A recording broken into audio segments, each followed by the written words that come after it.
20 dates in 20 days, and the first one was brutal. If you'd met me 2 years ago, you wouldn't recognize me. I was the nice guy, the one who texted good morning smiling face with smiling eyes, paid for dinner, and never got a second date. I wasn't looking for love. I was looking for answers. So I challenged myself 20 first dates, 20 days, no skipping, no flaking, just raw human connection. And date number 1?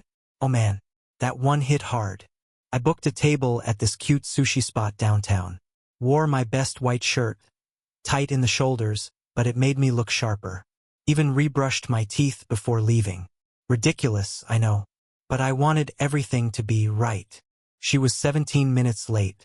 I'd already downed a glass of water, refreshed my texts twice, and caught my reflection too many times. When she walked in, I stood up old school. She raised an eyebrow and said, "You don't have to stand up. That's a bit much. A bit much." That phrase haunted me for years. Too nice, too soft, too available, too much. I smiled and said, "All right, I'll try to just be enough." She ordered a glass of wine and Philly rolls. I got sparkling water. She's a graphic designer. Fierce, direct, the kind of woman who's used to being in control. And halfway through the convo, she looks at me and goes, "You've got kind eyes, but you look like you're waiting for approval. Like all the time." I froze. She wasn't wrong, but still ouch. So I fired back. "And you look like every sentence you say is a test. Like you're running auditions." Silence. Then she smiled. "There he is," she said. "Now you're interesting." We didn't exchange numbers. The date lasted exactly 47 minutes. But I walked out of that sushi place. Different. Not crushed. Not humiliated. Just awake. Because here's the truth. If you're always trying to be liked, you'll never be seen. That was just day 1. Date number 2? She worked in federal law enforcement and somehow knew my Starbucks order before I told her. You want that story next? Drop a like. I'll tell you everything. She knew my Starbucks order before I told her. Date number 2. So I matched with her on a dating app. Cute smile. Leather jacket. Her bio said, "I know things." I thought it was a joke. Like, haha, I watch true crime. Nope. We meet at a coffee shop, local, low-key, not one of those loud ones with startup bros yelling into AirPods. I walk in, spot her at the corner table. Before I can say, "Hi," she raises her hand and says, "Grande oat milk latte, extra hot, no foam, right?" I blink. "How did you?" She smiles, taps her phone. "You checked into this place on Instagram last week. 3 times. Same drink every time. You use hashtags." I laugh, kinda nervous. "You stalking me?" She sips her coffee. Deadpan. "Nope. I vet people. There's a difference." Turns out she works in federal law enforcement. Not FBI. Not CIA. Something in between, she says, which is code for, "I'll tell you everything and nothing at the same time." She knows my college major, my last job, and somehow, the name of my dog. R.I.P. Max, by the way, but still. Damn. We sit. We talk. She's sharp, sarcastic, has that calm intensity like she's reading every micro-expression on your face. And midway through the convo, she drops this, "You present well. Almost too well. Like you've practiced being liked." I flinch. Not because she's wrong, but because that's 2 dates in a row I got psychoanalyzed like a TED Talk. I ask her what she's looking for. She shrugs. Someone who doesn't flinch when I talk about surveillance and lies. Noted. Date lasted 1 hour, 12 minutes. We hugged. No kiss. No promise. Just this mutual nod like, "You're not normal." But I respect that. Walking back to my car, I thought, damn, if every woman I meet is this self-aware, I've got work to do. 2 dates in. 1 punch to the ego. 1 background check. And the realest lesson so far? If you're fake, the world will find out faster than you think. Date number 3? She ghosted me mid-sentence because I didn't know what attachment style meant. Wanna hear that one? Winking face.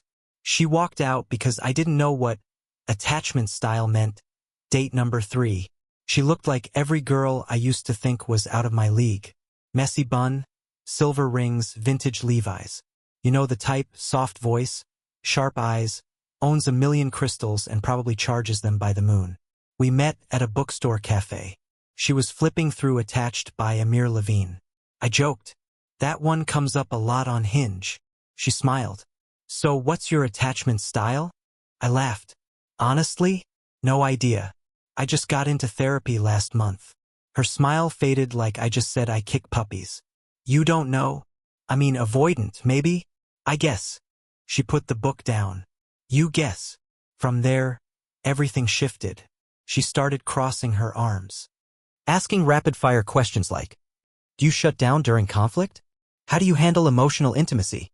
Have you read anything by Gabor Mate?" I was sipping iced coffee like I'd walked into a job interview I didn't study for. Then, the moment, she tilts her head and says, "I don't think you're ready for someone like me." I blink. I never said I was. She grabs her bag, stands up, and says, "Exactly," and walks out. No dramatic exit. No scene. Just her latte still steaming and me sitting there like, did I just get eliminated for emotional illiteracy? And honestly, yeah, I did. But walking home, I realized something. I'd spent so long trying to be liked, I never asked what I actually like. What kind of connection I need. What kind of woman I want. Not just the cool ones. Not just the deep ones. Not just the emotionally evolved crystal girls who quote Breen Brown between sips of chai. Date number 3 taught me this. If you don't know how to meet yourself, no one else will either. Alright, date number 4. This one was a total mind twist. She said I reminded her of her toxic ex, then asked me out again. She worked in finance. Sharp blazer, hair in a tight bun, espresso in hand. Met me downtown at a rooftop bar that she picked. She said, "I like altitude. Helps me see things clearer." Within 10 minutes, she was psychoanalyzing me like she was paid hourly. "You're the kind of guy who used to get overlooked. So now you overcompensate? You dress better. You hold eye contact a little too long. You listen like you're auditioning." I took a sip of my beer. "Should I Venmo you for the therapy?" She smirked. Then she said it. Just out of nowhere. "You remind me of my ex." Record scratch. Like, in a bad way? She nodded, totally calm. "Yeah. Like, his energy. The way you laugh after you say something serious. He did that too. Used humor to dodge vulnerability. Drove me insane." I sat there, caught between offense and fascination. "So why are we on a date?" She shrugged. "Sometimes you revisit the fire just to make sure it still burns." I swear she said that like she was quoting poetry. But here's the wild part. After an hour of deep conversation, 2 drinks, and one brutally honest back and forth, she leaned in and said, "This was fun. Want to hang out again this weekend?" My brain short-circuited. "Wait, you said I reminded you of someone who ruined your life." She grinned. "He ruined my trust. You're just familiar. And maybe that's not a bad thing. You're like him, but softer." We didn't kiss. We hugged. And I walked away thinking, is it a compliment when someone says you're like their ex, but with better self-awareness? Probably not. But I'll take the win. Date number 4 taught me. You don't always get to control how people see you. But you do get to decide how much of yourself you give to the past. Alright, let's roll into date number 5, aka the dog, the shoe, and 0 regret. She brought her dog on the date. It peed on my shoe and she didn't even apologize. We matched on a Sunday. Her profile? All golden hour pics and captions like, "Dog mom. Coffee snob. Will probably outrink you." I figured cool, confident, fun. What I didn't expect was her to show up to the actual date. With a golden retriever. Like a full-sized, leash-pulling, tail-whipping golden retriever named Oliver. We were supposed to meet for drinks. She texts 5 minutes before. "Hope it's cool, Ollie's coming too, yellow heart." So we end up on a patio, me in sneakers I actually liked, and her, completely unbothered, sipping an IPA while Oliver sniffs every chair leg within a 12-foot radius. She doesn't ask a single question about me for the first 20 minutes. Just talks about Oliver. How he's a better judge of character than most men. How he sensed her ex was trash on day 1. Cool. No pressure. Then, mid-sentence, as I'm talking about my actual job, Oliver lifts his leg and pees directly on my shoe. Not even a subtle squat. A full-on eye contact stream. I freeze. She looks down. Looks up. And says, "That means he's claiming you." Takes another sip of beer. Kinda cute, actually. I laugh mostly out of disbelief. You're not gonna apologize? She shrugs. It's just a shoe. I checked, they're white leather. They're not just a shoe. At that point, I could have bounced. But something about how wildly unfiltered she was kept me there. We ended up talking for 2 hours. About dogs. Dating horror stories. Attachment issues. Our worst hangovers. She never apologized. Never flinched. But somewhere between story number 3 and her second IPA, she looked at me and said, I don't say sorry a lot. It makes people expect it. But you're cool. I'd see you again. We didn't. But I walked home wet-shoed and weirdly okay with it. Because date number 5 taught me. Sometimes a person doesn't need to be wrong for you to know they're not right. Boundaries aren't always about drama, they're about dignity. Even when it's covered in dog pee. Date number 6 was the most confusing compliment I've ever received. She said we had too much chemistry, then asked if I'd be her situationship. We matched late at night. You know those matches where you're both kind of insomniacs and the convo just clicks? Yeah. That. We joked about everything, worst exes, guilty music tastes, weird dreams. She said mine sounded like a Scorsese short film on Adderall. I told her hers sounded like trauma wearing glitter. It was a vibe. We met at a candlelit wine bar, her choice. She wore all black. Simple. Sharp. Magnetic. Within 10 minutes we were already roasting each other like we'd been dating for months. She said I talked like I'd done stand-up once and bombed. I said she dressed like she writes erotic novellas no one knows about. She grinned and said, You're dangerous. Halfway through the night, the tone shifts. She leans in, voice low, eyes locked. We've got insane chemistry. Like, dangerous level chemistry. I laughed. Is that a bad thing? She twirls her glass, doesn't answer right away. Then, it is if I'm trying to stay single. Boom. Whiplash. So I ask. So what are we doing here? She shrugs. Honestly? I like the vibe. I don't want a boyfriend. But I want this. You down to just keep it physical? No pressure. No mess. Just vibes. Pause. No lie, part of me wanted to say yes. She was gorgeous. Smart. And yeah, that chemistry? She wasn't wrong. But something in me, something new, didn't bite. I looked at her and said, I've been the just vibes guy. It's fun until someone catches feelings and ghosts themselves out of guilt. She nodded. Didn't argue. Didn't push. Fair. You're probably smarter than me. She paid the bill, hugged me long, and walked out into the night like she was never there. Date number 6 taught me. Just because there's fire doesn't mean you need to burn. Chemistry without clarity is just chaos with a good playlist. Date number 7 was the LinkedIn version of romance. Let's go. She was perfect on paper, but I felt like I was on a job interview I never signed up for. I'll admit I was hyped for this one. Her profile? Flawless. Columbia MBA. Works in tech. Runs marathons. Loves old vinyl and oat milk cortados. Like, she sounded like someone I'd accidentally fall in love with while shopping for throw pillows at West Elm. We meet at this minimalist Scandinavian cafe where even the chairs looked like they had anxiety. She's already seated. Hair tucked, posture immaculate, glass of still water with lemon. I sit. Smile. She doesn't smile back, just says, Let's dive in. I laugh, thinking she's joking. She's not. So where do you see yourself in 5 years? Dead serious. I blink. Financially, spiritually, or geographically? She stares like I just failed the first round of corporate screening. The rest of the date? Rapid-fire questions. Not flirty, not curious, evaluative. How do you handle conflict? Do you believe in prenups? Would you ever consider homeschooling your kids? How often do you see your therapist? Bonus points that I have one. How's your credit score? No, really. I felt like if I gave a wrong answer, an HR rep would walk in and escort me out. At one point, I asked her what she was looking for in a partner. She didn't even blink. High EQ, career growth potential, healthy family dynamics, stable attachment style, strong communication skills, and ideally no unresolved trauma. I sipped my cold brew like it was tequila. Anything else? She glanced at her Apple Watch. Just someone emotionally available but not needy. Cool.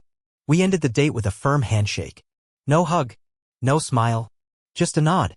Like I just delivered a solid PowerPoint on Q2 projections. Walking home, I wasn't sad. Just numb. Like I'd met the resume version of love. But not the human one. Date number 7 taught me. You can tick every box on someone's checklist and still feel invisible. Connection isn't a resume. It's a feeling. And if it's not there, no amount of perfect can fake it. Date number 8 was emotional whiplash with a side of existential dread. She said nothing serious, then cried because I didn't walk her to her car. We met on a Tuesday night. She messaged first. Her profile said, "Not looking for anything serious. Just good convos, good food, no pressure." Cool. That's where I was at. Or at least, that's what I told myself. We grabbed tacos at this low-key spot with dim lights and loud music. She was funny in that chaotic, rapid-fire way that keeps you on your toes. Talked about horoscopes. She was a Cancer, obviously, how therapy ruined dating for her in a good way, and how she once blocked a guy mid-sentence because he said moist unironically. At one point she looked at me and said, "You're really easy to be around." I smiled. "So are you." We finish dinner, and as we step outside, she pauses. "You don't have to walk me to my car," she says. So I don't. I wave, say goodnight, start walking the other way. 5 seconds later. Wow. Okay. Seriously. I turn around. She's standing there, arms crossed, eyes glassy. What? She looks away. I just thought. I don't know. That you'd care more. I'm frozen. I walk back slow. You literally said I don't have to. She shrugs. I didn't think you'd take it literally. And then. She starts crying. Right there. Outside a taco shop. At 9:47 p.m. Because I didn't decode the subtext fast enough. I ended up sitting with her in her car for 20 minutes. No touching. No flirting. Just breathing through the awkwardness. She apologized. Said she was just tired of people not showing up. And I got it. I did. But also we'd known each other for 94 minutes. Date number 8 taught me. Some people say casual when they really mean safe. And some hearts carry bruises they don't talk about, they just test you with silence and hope you fail. Date number 9 was like starring in someone else's breakup movie in real time. She told me she wasn't over her ex, then asked me to hold her hand over cheesecake. We matched at midnight. Always a red flag. But I ignored it like a champ. Her bio said, "Trying to heal. Not looking for anything serious unless you're my ex." I thought it was a joke. It was not. She picked the place, this cozy dessert bar with velvet booths and sad jazz playing too loud. She showed up in a hoodie that looked 2 sizes too big. "Sorry," she said, sitting down, "it's his." "His who?" I asked like I didn't already know. She laughed. "My ex. We broke up 4 months ago. Still working on the detachment part." "Oh. Cool. She ordered matcha cheesecake and said this was her spot. Then added, "Well, mine now." We talked. Kinda. I mostly listened while she spiraled through flashbacks like I was her therapist with table service. He wasn't a bad guy. Just emotionally constipated. He said he loved me, but only when I was quiet. His new girlfriend wears chokers. I never wore chokers. Should I have worn chokers? I'm halfway through my espresso when she suddenly goes, "Can I ask you something kind of weird?" "Sure." Huge mistake. She leans forward. Eyes big. Voice soft. "Will you hold my hand? Just for a sec. It helps me not feel replaceable." My brain short-circuited. I looked down at her hand, trembling slightly, resting on the cold table between us. So I did. I held it. Not romantically. Not sexually. Just quietly. And for about 60 seconds we sat there. 2 strangers. One healing. One confused. Both a little too human. She thanked me. We didn't kiss. She didn't ask for another date. And I didn't offer one. But I walked home that night with this weird ache in my chest. Not for her. But for how many people try to date before they've even unwrapped their last heartbreak. Date number 9 taught me. You're not responsible for someone else's healing. But you can be kind even if you're just a gentle detour on their way home. Date number 10 was unhinged in the most organized way possible. She brought up marriage 17 minutes in, then showed me a PowerPoint on why men over 30 are a depreciating asset. We met on a Saturday. Brunch. She showed up early. Hair done. Nails perfect. Carrying a laptop bag. I should have run then. But I was curious. And hungry. We ordered omelets. She ordered a green juice to fight male energy. Okay. 17 minutes in, I remember the exact time because I checked my watch in disbelief. She leans in and goes, "So, are you serious about marriage, or are you one of those time wasters who needs to figure himself out?" I laugh. She doesn't. I mean, I want a real connection. That's not what I asked. Oh. Okay. She pulls out a MacBook. No warning. No shame. Clicks. Full screen. Slide 1, The Brutal Truth, Dating Men Over 30, a Statistical Breakdown. I thought it was a joke. It wasn't. There were graphs, charts, color-coded bullet points. One pie chart showed the percent of men over 30 emotionally available versus pretending to be. One bar graph ranked marriage potential by zip code. She even had a slide titled, Red Flags in Soft Boys, a visual guide.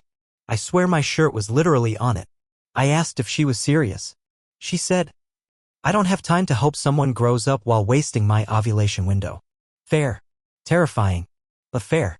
She then pulls up a document titled Candidate Tracker. And I swear on my oat milk latte she had a spreadsheet of men she's dated.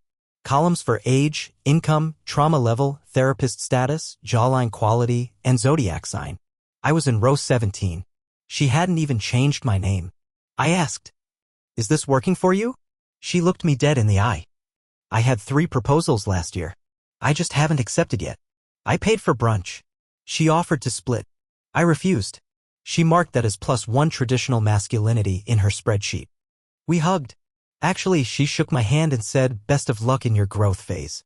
I walked out feeling like I just interviewed for The Bachelor, Hunger Games edition. Date number 10 taught me. You can know exactly what you want and still scare the hell out of someone if you try to download their heart like a quarterly report. Date number 11 felt less like a date and more like a training session at an obedience school for boyfriends. She said men are emotional support animals, then tried to train me over dinner. We met through a mutual friend who clearly hated me. She was stunning. Loud laugh. Designer boots. When we sat down, she didn't say hello. She said, Let's cut to it, men are emotional support animals with Wi-Fi access. Prove me wrong. I blinked. Are we joking? She stared like I was already failing. Not unless you're funny enough to justify the calories I'm about to consume. Oh. Cool. Dinner starts. She pulls a little notebook out of her purse. What's your primary love language? Words of affirmation, maybe? She jots something down. Okay. Praise-based. Trainable. Might be sensitive to rejection. I laugh nervously. She continues. If I give you silent treatment, what's your move? Ask what's wrong. Wrong. You wait. Like a good boy. Sips wine. You ever been leash trained in a relationship? I'm not making this up. She legit used the phrase leash trained. Halfway through, she goes. You're doing okay so far. You don't interrupt. You make eye contact. You didn't flinch when I said withhold intimacy as correction. That's promising. Promising for what exactly? For being rewired. Smiles sweetly. Most men just need boundaries, routine, and consistent discipline. Like rescue dogs. I chew my pasta like it's a sedative. Then the final boss move. She reaches into her purse, pulls out a treat-sized snack bag. Dog treats. Real ones. These are for Ollie, she says casually. My actual emotional support animal. But you did well. Have a gummy bear. She tosses one onto my plate. We didn't kiss. We didn't hug. We shook hands like coworkers who just survived a team-building retreat in hell. Date number 11 felt less like a date and more like a training session at an obedience school for boyfriends. She said men are emotional support animals, then tried to train me over dinner. We met through a mutual friend who clearly hated me. She was stunning. Loud laugh. Designer boots. When we sat down, she didn't say hello. She said, Let's cut to it, men are emotional support animals with Wi-Fi access. Prove me wrong. I blinked. Are we joking? She stared like I was already failing. Not unless you're funny enough to justify the calories I'm about to consume. Oh. Cool. Dinner starts. She pulls a little notebook out of her purse. What's your primary love language? Words of affirmation, maybe? She jots something down. Okay. Praise-based. Trainable. Might be sensitive to rejection. I laugh nervously. She continues. If I give you silent treatment, what's your move? Ask what's wrong. Wrong. You wait. Like a good boy. Sips wine. You ever been leash trained in a relationship? I'm not making this up. She legit used the phrase leash trained. Halfway through, she goes. You're doing okay so far. You don't interrupt. You make eye contact. You didn't flinch when I said withhold intimacy as correction. That's promising. Promising for what exactly? For being rewired. Smiles sweetly.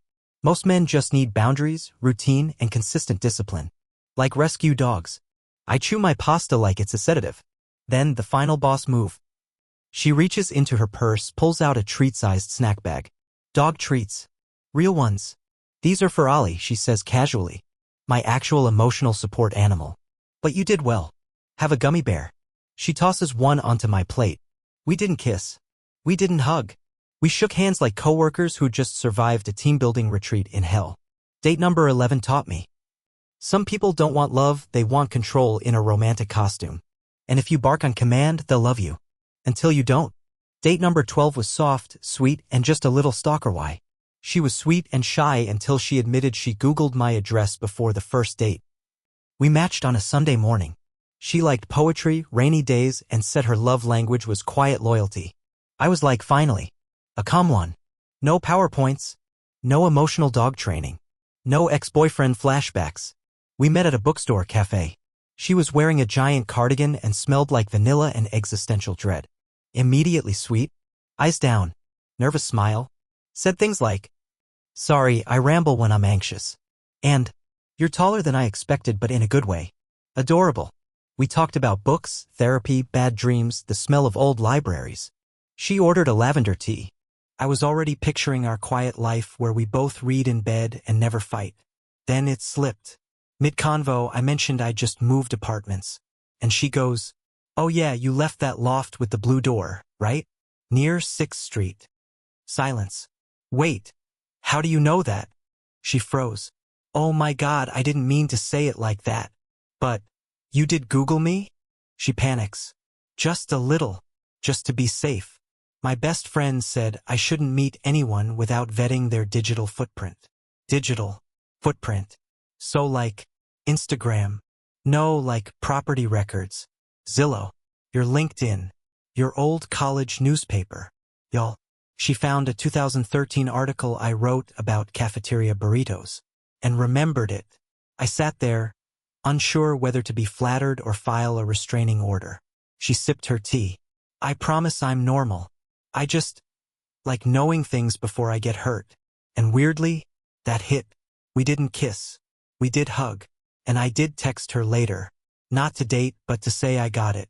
Some people prep their hearts like they're going into war. Date number 12 taught me. We all want to feel safe. Some people build walls. Some people build folders. Either way, fear wears 100 faces. And not all of them are scary. Dates 13 to 17. When they all started to blur together, at some point I stopped remembering their names.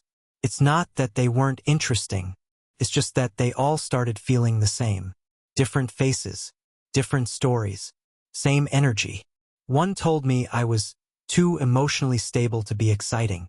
Another asked if I'd ever cheated, just for the thrill. One wanted me to fix what her ex broke. Another said, you've got great energy, but I still go for toxic guys. And one just stared at me for 30 minutes and whispered, you don't look like someone who takes control. I used to overthink texts. Now I barely sent them. I stopped writing thanks for tonight smiling face with smiling eyes. After each date. I stopped asking, did you get home safe? I stopped Googling what retrograde meant. I didn't become colder.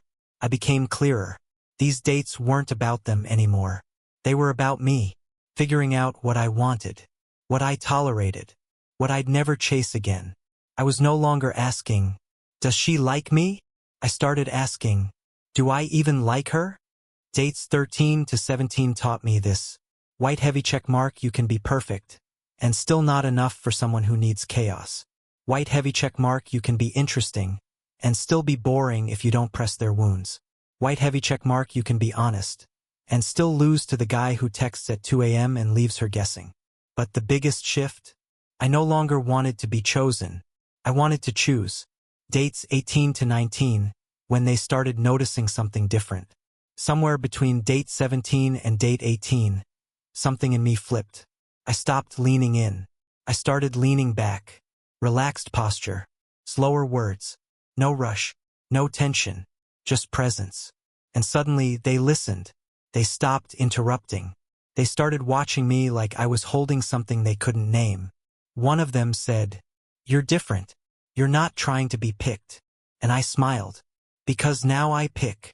I started making real decisions. And for the first time, I liked it. I didn't ask for permission. I didn't apologize for having opinions. What kind of movies do you like? Marvel. EU. That's so unrealistic. Exactly. That's why I love it. Reality's boring. Fantasy takes courage. Same with connection. She paused, then nodded. She stayed. Not because of the answer, because of the certainty. I wasn't aggressive. I was assertive. I didn't beg. I offered. And if they declined, I left the table standing tall. And women felt it. Not just in what I said, but in how I said nothing when I didn't need to prove myself. Dates 18 to 19 taught me, old key confidence isn't loud. Still, it's when your silence says, I know who I am, and I don't need you to agree. Date number 20. I told her what to wear, and she liked it. She said, I can't tomorrow, I've got a meeting. I didn't flinch. Cool. Then the day after tomorrow in the evening, you'll be wearing jeans and sneakers. She blinked. Why jeans? She didn't say no. She didn't say, I'll let you know. She just asked why, which meant she was already in. I smirked. You'll see. I'll call you before then. That wasn't how I used to move. I used to ask. Now I decide. And honestly, felt damn good. After the date, she told me, I was shocked by how direct you were, but also how relaxed. You didn't push. You led. And something in me just wanted to follow. That's the key. White heavy checkmark clear, but not controlling. White heavy checkmark assertive, not aggressive. White heavy checkmark confident without needing applause. 20 dates. Not one was perfect. But the outcome? I stopped asking for permission to be me.